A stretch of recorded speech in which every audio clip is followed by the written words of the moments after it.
अपना पहला chapter start करेंगे, मोल कॉन्सेप्ट। पूरे फिजिकल केमिस्ट्री का सबसे इम्पोर्टेंट ये चैप्टर है। ये चैप्टर आएगा तो आपका समझ लीजिए कि फिजिकल केमिस्ट्री का पूरा गर्दन है। ये चैप्टर पकड़ लिए तो पूरा फिजिकल केमिस्ट्री पकड़ में आ जाएगा। उसके अलावा आपका क्लास 12th में जब जाओगे तो 2-3 चैप्टर पढ़ना होता है, जैसे सॉल्यूशन, तो सॉल्यूशन में भी इसका इस्तेमाल होता है। ठीक है, तो हम लोग स्टार्ट करेंगे मोल कॉन्सेप्ट, एकदम बेसिक से शुरू करेंगे हम लोग। तो सबसे पहला सवाल ये है कि आखिर मोल कॉन्सेप्ट होता क्या है। तो यहाँ पे सबसे बड़ा सवाल ये है कि आखिर हम लोग मोल किसको बोलते हैं। समझने से पहले हम लोग कुछ बेसिक चीज़ समझना शुरू करेंगे, तब हम लोग मोल पे आएंगे कि आखिर मोल होता क्या है। ये है कि जैसे आप जब छोटे थे तो आप एटम्स के बारे में जानते हो, एटम के बारे में जानते हो। क्लास 10th के लेवल पे आप जानते थे एटम के बारे में कि एटम होता है, उसके अंदर में प्रोटॉन होता है और क्या होता है अंदर में, न्यूट्रॉन होता है, और बाहर में कौन रिवॉल्व कर रहा होता है, इलेक्ट्रॉन रिवॉल्व कर रहा होता है। तो प्रोटॉन और न्यूट्रॉन इसके कहाँ पे मौजूद होता है, न्यूक्लियस के अंदर में मौजूद होता है, और इलेक्ट्रॉन जो है वो बाहर की तरफ क्या कर रहा होता है, रोटेशन कर रहा होता है। ये बेसिक नॉलेज है जो आपको क्लास 12th में पढ़ा होगा। अब यहाँ पे एक चीज़ समझिएगा कि अगर हम लोग प्रोटॉन के मास के बारे में अगर बात करें, मास of proton, mass of proton के बारे में, का जो मास होता है वो होता है 1.666, काफ़ी आगे तक होता है, रेकरिंग नंबर है, इंटू 10 का पावर -24 ग्राम्स होता है। प्रोटॉन का मास कितना होगा। इसी तरीके से मास ऑफ न्यूट्रॉन जो होता है, जो न्यूक्लियस के सेंटर में है, तो न्यूट्रॉन का भी मास जो होगा वो प्रोटॉन के लगभग इक्वल होता है। थोड़ा सा कुछ फर्क होता है लेकिन हम लोग इसको इक्वल ही मानते हैं। यानी प्रोटॉन, mp का मतलब मास ऑफ प्रोटॉन किसके बराबर हो जाता है, मास ऑफ न्यूट्रॉन। np का मतलब प्रोटॉन समझ लेना, n का मतलब न्यूट्रॉन, और m का मतलब मास समझ लेना। ये हम लोग है सेम है। और इलेक्ट्रॉन का अगर बात करें तो इलेक्ट्रॉन का जो मास होगा, मास of electron, mass of electron का मास होता है लगभग 9.1 इंटू 10 का पावर -28 ग्राम्स के एक्सपेरिमेंटेशन है उसके अंदर में। तो ये चीज़ है हमारा, कोई दिक्कत। अब कुछ क्वेश्चंस आया था, कुछ क्वेश्चन ये आया था कि आपको बताना है find mass of hydrogen atom. Hydrogen atom का आपको क्या निकालना है, मास निकालना। आप कैसे निकालोगे हाइड्रोजन एटम का मास। तो ध्यान दोगे, हाइड्रोजन को अगर आप देखोगे, हाइड्रोजन के सिस्टम के बारे में अगर देखोगे तो हाइड्रोजन का न्यूक्लियस में केवल एक प्रोटॉन होता है और केवल एक इलेक्ट्रॉन होता है, उसके अलावा कुछ नहीं होता है। कोई दिक्कत। तो अगर हम इसका मास देखेंगे तो मास ऑफ हाइड्रोजन एटम, एक एटम का बात कर रहे हैं, तो कितना हो जाएगा। तो भाई मास ऑफ, बोलो, proton plus mass of electron, इन दोनों के वजन के बराबर किसका मास हो जाएगा, हाइड्रोजन एटम का वजन। क्योंकि पूरे हाइड्रोजन एटम को अगर आप देखोगे तो पूरे हाइड्रोजन एटम के अंदर में एक केवल प्रोटॉन है और एक केवल इलेक्ट्रॉन है। समझ पा रहे हो। तो मास ऑफ एक ही प्रोटॉन है, कोई दिक्कत। तो एक ही प्रोटॉन है तो एक प्रोटॉन का वजन कितना होगा, एक ही प्रोटॉन है 1.666 इंटू 10 का पावर -24 ग्राम्स होता है। और इलेक्ट्रॉन का संख्या कितना, इलेक्ट्रॉन कितना है, एक ही इलेक्ट्रॉन है, और कितना वजन है उसका 9.1 इंटू 10 का पावर -28 ग्राम। ये हो जाएगा हाइड्रोजन एटम का वजन। लेकिन आप यहाँ पे एक चीज़ नोट करिए कि ये जो इलेक्ट्रॉन का जो मास है, इलेक्ट्रॉन का मास और ये आपका प्रोटॉन का मास, अगर इन दोनों को अगर आप कंपेयर करते हो तो आप पाओगे कि इसका मास जो है इसके सामने बिल्कुल ही नेग्लिजिबल है, क्योंकि यहाँ 10 का पावर -24 है और यहाँ पे 10 का पावर -28 है। तो कौन ज़्यादा बड़ा होगा, कौन ज़्यादा छोटा होगा? -28 बड़ा होगा। -24 काफ़ी बड़ा है एज कंपेयर टू -28, यानी इन दोनों के बीच में इसमें 4 डेसिमल का प्लेस क्या है, ज़्यादा हो जाता है एज कंपेयर टू, ये काफ़ी ज़्यादा कम हो जाएगा, ये काफ़ी कम हो जाता है as compare to mass of proton. Mass of proton के कंपेयर में काफ़ी कम हो जाएगा। मतलब ऐसा समझ लो कि ट्रक के ऊपर आपने 100 किलो का ट्रक है और उसके ऊपर 1 ग्राम आपने रुई रख दिया, इतना इसका, तो इसको हम लोग क्या कर लेंगे, इसको हम लोग क्या कर लेते हैं, नेग्लिजिबल मान लेते हैं। इलेक्ट्रॉन के मास को क्या मान लेंगे, तो नेग्लिजिबल जब मानते हैं तो बताओ क्या हो जाएगा,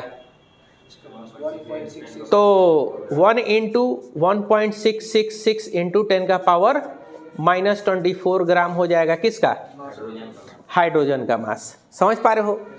अगर आपसे यहीं पे क्वेश्चन करा जाए, अगर आपसे बताओ find mass of helium atom, helium atom का वजन बताइए, तो आपको पता है हीलियम एटम को अगर आप देखोगे तो हीलियम एटम के अंदर में 2 प्रोटॉन होता है और 2 न्यूट्रॉन होता है न्यूक्लियस के अंदर में, और बाहर कितना इलेक्ट्रॉन होता है, 2 इलेक्ट्रॉन होता है। समझ पा रहे हो? तो इलेक्ट्रॉन का मास क्या होता है, नेग्लिजिबल होता है। अभी हम लोग देखें तो मास ऑफ हीलियम एटम अगर देखोगे तो कितना है, 2 प्रोटॉन का मास प्लस 2 न्यूट्रॉन का मास और 2 इलेक्ट्रॉन का मास। समझ पा रहे हो? और ये इलेक्ट्रॉन का मास क्या हो जाएगा, लगभग नेग्लिजिबल हो जाता है, कोई दिक्कत। तो मास ऑफ हीलियम एटम अगर हम लोग देखें तो हो जाएगा, और प्रोटॉन का मास और न्यूट्रॉन का मास क्या होता है, इक्वल होता है, प्रोटॉन और न्यूट्रॉन। तो ये कितना हो जाएगा, 4 × 1.666 × 10 का पावर -24 ग्राम हो जाता है। कोई दिक्कत? बोलो, अगर आपसे पूछा जाए कि भाई find mass of lithium atom, lithium atom का आपसे पूछा जाएगा कि मास कितना है, तो हम लोग लिथियम एटम को लेके आएंगे। तो लिथियम एटम के अंदर में पता चला कि 3 प्रोटॉन है और 4 न्यूट्रॉन है और 3 इलेक्ट्रॉन है। तो इलेक्ट्रॉन के मास को तो हम लोग कंसिडर ही नहीं कर रहे हैं, किसके मास को कंसिडर कर रहे हैं, प्रोटॉन और न्यूट्रॉन के मास को हम लोग कंसिडर करेंगे। तो प्रोटॉन न्यूट्रॉन का कितना हो जाएगा, 7, क्योंकि प्रोटॉन न्यूट्रॉन तो इक्वल है वजन के मामले में। तो 7 × 1.666 × 10 का पावर -24 ग्राम। समझ पा रहे हो बात को? कोई दिक्कत? अगर आपसे पूछे कि भाई find mass of carbon atom, अगर कार्बन एटम का मास अगर पूछे तो पता चला कि कार्बन एटम के अंदर में 6 प्रोटॉन है, 6 न्यूट्रॉन है और 6 इलेक्ट्रॉन्स की संख्या कितनी है, 6 है। तो इसमें कितना हो जाएगा, 6 × 12 × 1.666 × 10 का पावर -24 ग्राम्स होता है। कोई दिक्कत यहाँ पे? समझ पा रहे हो बात को? अब यहाँ पे एक चीज समझना है कि साइंटिस्ट लोग जो है बार बार ये नंबर मास में बार बार ये जो नंबर रिपीट हो रहा है, ये वाला यहाँ पे भी ये रिपीट हो रहा है, यहाँ पे भी ये रिपीट हो रहा है, यहाँ पे भी ये रिपीट हो रहा है, यानी 1.666 × 10 का पावर -24 ग्राम बार बार क्या हो रहा है, रिपीट हो रहा है। तो साइंटिस्ट लोग काम किया कि एक काम करो, चलो हम लोग काम करते हैं कि 1.666 इंटू 10 का पावर -24 ग्राम को हम लोग कितना कंसिडर कर लेते हैं, 1 AMU कंसिडर कर लेते हैं। कितना कंसिडर किया जाएगा, 1 AMU कंसिडर कर लेते हैं। तब अगर उस हिसाब से देखें तो इसका वजन कितना हो जाएगा, 1 AMU। किसका, हाइड्रोजन एटम का। हीलियम एटम का अगर वजन देखें तो हीलियम एटम का वजन कितना हो जाएगा, 4 AMU। और लिथियम का अगर वजन देखें तो लिथियम का कितना हो जाएगा, 7 AMU। क्योंकि ये जो नंबर है 1.666 इंटू 10 का पावर -24 ग्राम, ये किसके इक्वल है, 1 AMU के इक्वल है। कार्बन अगर देखें तो कार्बन का कितना हो जाएगा, 12 AMU हो जाएगा। कोई दिक्कत यहाँ तक समझने में? तो हर एटम का जो वजन है उसके प्रोटॉन और न्यूट्रॉन के सम के इक्वल माना गया है। ठीक है, कोई दिक्कत यहाँ तक समझने में? बोलिए कि आखिर मोल होता क्या है, समझ पा रहे हो, कहाँ से आया है? तो देखो, अगर आप मार्केट जाओगे और मार्केट जा कर के अगर कहोगे कि भाई 1 दर्जन हमको केला दे दो, ठीक है, तो कितना देगा, 12 पीस देगा। समझ पा रहे हो, 12 पीस 1 दर्जन। फिर आप जाओगे मार्केट में, एक और शब्द का नाम सुनते हो हमेशा, क्या, सैकड़ा। कितना होगा, 100 पीस। देखो, हम तुम लोग को रॉकेट साइंस नहीं समझा रहे हैं, नॉर्मल चीज़ समझा रहे हैं, ठीक है ना। केमिस्ट्री नॉर्मल चीज़ है बिल्कुल, ठीक। तो दर्जन 12 पीस, सैकड़ा 100 पीस का होता है। समझ पा रहे हो? इसी तरीके से मोल का मतलब ये होता है 6.023 इंटू 10 का पावर 23 पीसेस। अब इसमें कुछ भी पार्टिकल हो सकता है, एटम हो सकता है, मॉलिक्यूल हो सकता है, आयंस हो सकता है, कुछ भी हो सकता है पीसेस। तो 1 मोल का मतलब क्या है, 6.023 इंटू 10 का पावर। अब सवाल ही ये पैदा हुआ है कि आखिर ये चीज आया कहाँ से, ये नंबर कहाँ से आ गया इतना, 6.023 इंटू 10 का पावर 23। तो इसका 2 चीज़ है, चाहे तो हम लोग एज्यूम कर ले इतना ही होता है, नहीं तो हम लोग साइंटिफिकली रिसर्च करें कि ये नंबर आखिर आया कहाँ से, है कि नहीं। तो बढ़िया का कैसे रहेगा पढ़ना, साइंटिफिक रिसर्च करके पढ़ना सही रहेगा, या ऐसे ही मान उन करके चल दिए, हाँ भाई 1 मोल मतलब 6.023 इंटू 10 का पावर 23, चलो भाई खल्ली वल्ली हो गया, हाथ झाड़ के निकल ले, बोलो, ऐसा तो नहीं होगा।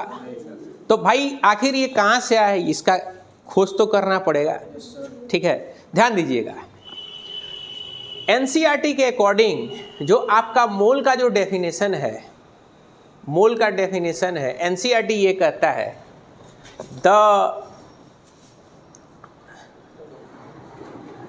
It is defined as the amount of particles, atoms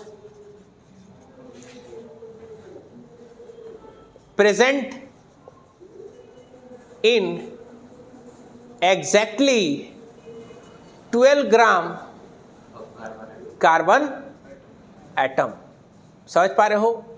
NCERT कह रहा है कि मोल का जो डेफिनेशन होता है ये है कि 12 ग्राम कार्बन के अंदर में जितना पार्टिकल होगा उसी को क्या कहा जाएगा, उसी को 1 मोल कहा जाएगा या मोल कहा जाएगा। समझ पा रहे हो? 12 ग्राम कार्बन ले लिए, वजन करके कितना लिए कार्बन, 12 ग्राम कार्बन लिए, और क्या कहा जा रहा है कि भाई 12 ग्राम कार्बन है, कार्बन को फोड़ोगे फोड़ फोड़ करके एक एक ठो एटम गिनोगे, एक एक ठो एटम क्या करोगे, गिनोगे। उसमें जितना एटम का संख्या अगर निकलेगा वही क्या कहलाएगा, वही कहलाएगा 1 मोल। और ये विचित्र बात है कि नहीं? तो चलिए विचित्र बात है तो इसको थोड़ा सा विचित्र तरीके से समझते हैं, अनकन्वेंशनल तरीके से थोड़ा समझते हैं। ध्यान देना, एकदम बहुत ही गौर से समझ में, बहुत कुछ खास निकलने वाला है यहाँ पे, ध्यान देना है। मान लो आपका कोई दोस्त है, ठीक है, आपका कोई दोस्त है और चना खरीद करके लेके आया है। क्या खरीद के लेके आया है? चना। इसके अंदर में चना जोर गरम, चना का पार्टिकल है पूरा भरा हुआ एकदम, ठीक है। आपका दोस्त कह रहा है कि भाई ये चना का पार्टिकल, आपको बताना है कि इसमें चना का पार्टिकल कितना है बगैर गिने। कंडीशन ये है कि गिनना आपको नहीं है। दूसरा कंडीशन ये है कि एक मुट्ठी बालू आपका दोस्त लेकर के आया है, या एक कटोरा बालू का पार्टिकल लेकर बन रहा है, और आपका ट्रैक्टर का ड्राइवर जो है कामचोर किस्म का है, ईंटा लाया है, और ईंटा ला करके आपको पता करना है कि भाई टोटल ब्रिक्स का नंबर कितना है। समझ पा रहे हो? टोटल ईंटा कितना यहाँ पे रखा हुआ, ये पूछना चाह रहा है। समझ पा रहे हो? आप ये पूछना चाह रहे हो। तो सबसे पहले यहीं से शुरू करते हैं। तो कॉन्ट्रैक्टर है, ईंट भट्टी से मंगवाए, ईंटा आपके दरवाजे पे रख गया। तुम पूछे कि भाई कितना ईंटा रखे हो? वो बोला कि हमको नंबर नहीं पता, आप गिन लीजिए। अब तुम कहे कि साला आदमी अब गिने जाए, बैठ करके एक एक ठो ईंटा गिने, यही दिन भर काम रखा हुआ है। फिर कहे कि एक काम करो, धर्म कांटा में नपवाए हो क्या? धर्म कांटा बोलते हैं जहाँ पे गाड़ी का वेट लिया जाता है, शहर के बाहर वगैरह रहता है, बड़ा बड़ा ट्रक्स का वेट लिया जाता है। तो बोला कि हाँ धर्म कांटा का रिसिप्ट है मेरे पास। टोटल जो वजन है पूरे ईंटा का वो कितना है? 1000 kg है। एक ईंटा का, पूरा ईंटा का वजन कितना है? 1000 kg है। और सब ईंटा का, हर ईंटा का लगभग सबका वजन सेम रहता है। तो आपको टोटल नंबर ऑफ ब्रिक्स चाहिए।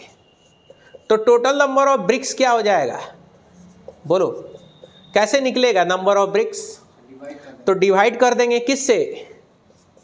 टोटल वेट ऑफ ब्रिक्स, बोलो वेट ऑफ 1 ब्रिक। और मान लो एक ईंटा का हम वजन लेकर के आए हैं, कितना है? 2 kg लेकर के आए। कितना है वेट? 2 kg रहा। वेट ऑफ, बोलो 1 ब्रिक तो कितना हो जाएगा? बोलो 1000 डिवाइडेड 500 ब्रिक्स आपके दरवाजा पे गिरा के गया है। समझ पा रहे हो?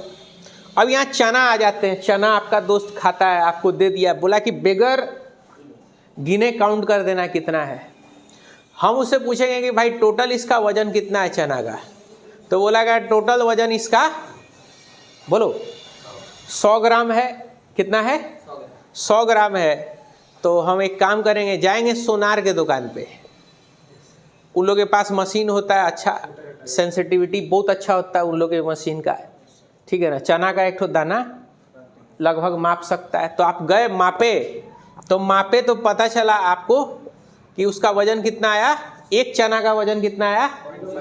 0.5 ग्राम। और लगभग सबका वजन ऑलमोस्ट सेम होता है। तो बताओ नंबर ऑफ चना पार्टिकल्स कितना होगा? बोलो। तो हो जाएगा 100 डिवाइडेड बाई, बोलो 0.5, तो ये कितना हो जाएगा? 200 चना का पार्टिकल हो जाएगा। कोई दिक्कत? सिमिलरली सैंड का भी पार्टिकल नाप लेते हैं, उससे भी छोटा साइज होता है सैंड के पार्टिकल। चीज जरा देखो, कह रहा है कि 1 मोल में पार्टिकल का संख्या कितना होता है? 6.023 इंटू 10 का पावर 23 पार्टिकल्स। कोई दिक्कत? और मोल का डेफिनेशन जो है एनसीईआरटी में क्या दिया हुआ है? ये दिया हुआ है कि it is defined as 12 gram carbon के अंदर में जितना भी पार्टिकल्स आपको होगा वही क्या कहलाएगा? वही 1 मोल कहलाएगा। तो एक काम करते हैं, कार्बन एटम लेते हैं, ये कार्बन एटम लिए, कार्बन का एक पीस लिए, और कार्बन का पीस किससे मिलके बना हुआ है? छोटा छोटा कार्बन के एटम से मिलके बना हुआ है क्या? बोलो, छोटा छोटा कार्बन के एटम से ये मिल करके बना हुआ होगा। और एक कार्बन का वजन कितना होगा? सॉरी, पूरे कार्बन का वजन कितना है बता रहा है? बोलो, पूरे कार्बन का वजन कितना है? 12 ग्राम है वजन से, ठीक है। अच्छा, और इसमें एक कार्बन एटम का वजन कितना होगा? एक कार्बन एटम का वजन कितना है? अभी तो नापे हैं थोड़ा देर पहले।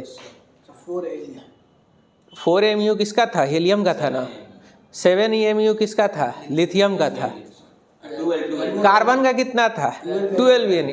यानी एक कार्बन एटम का वजन कितना होता है? मास ऑफ 1 कार्बन एटम कितना था? 12 mu। कितना है? 12 mu।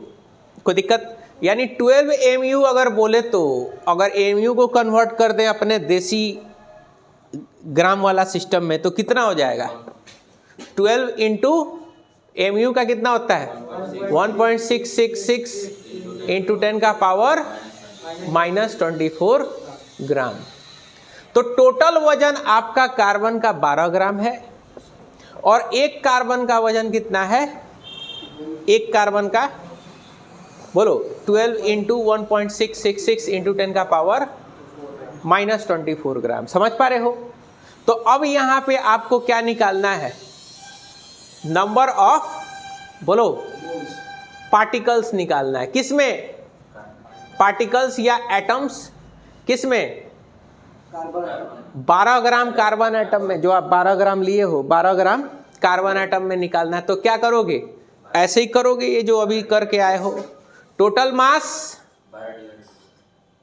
12 gram divided by mass of 1 atom कितना है? 12 इंटू 1.666 इंटू 10 का पावर -24 ग्राम। ऊपर भी ग्राम था, नीचे भी ग्राम, ग्राम कैंसिल हो जाएगा। ये और ये दुनिया से चला गया। बताओ कितना आ जाएगा? नंबर ऑफ पार्टिकल्स या एटम इसके अंदर में 12 ग्राम के अंदर में तो कट गया है, तो 1 बाई कितना हो जाएगा? 1.666 इंटू 10 का पावर -24। अच्छा, -24 जब ऊपर जाएगा तो कितना हो जाएगा? 24 हो जाएगा क्या? कोई दिक्कत? अच्छा, इसको ऐसे लिख सकते हैं क्या? 10 इंटू 10 का पावर 23 कर सकते हैं क्या? कोई दिक्कत? आप जब 10 को इसको इससे डिवाइड करोगे, ये डिवाइड करना है आपको। कैलकुलेट करो, बताओ कितना आ रहा है? ये आएगा आपका 6.023 इंटू 10 का पावर 23 एटम्स के बराबर आएगा। कितना आएगा? 6.023 इंटू 10 का पावर 23 के बराबर आपका आएगा। समझ पा रहे हो? यानी एक मोल का मतलब क्या है? 6.023 इंटू 10 का पावर 23। और एनसीईआरटी का डेफिनेशन क्या कह रहा है कि भाई 12 ग्राम के अंदर में जितना पार्टिकल का संख्या होगा वही क्या कहलाएगा? वही 1 मोल या मोल कहलाएगा। और 1 मोल में कितना पार्टिकल अटता है? इतना। और वो आ रहा है क्या? 12 ग्राम कार्बन के अंदर में वो आ रहा है। कोई दिक्कत यहाँ पे समझने में? बोलिए। क्लियर? आपको क्लियर हो गया कि ये वैल्यू आपको कहाँ से लाया गया है? समझ पा रहे हो? कोई दिक्कत? बोलिए। ठीक है, अब हम लोग का जो नेक्स्ट एम होगा वो होगा हम लोग का कैलकुलेशन ऑफ मोल्स।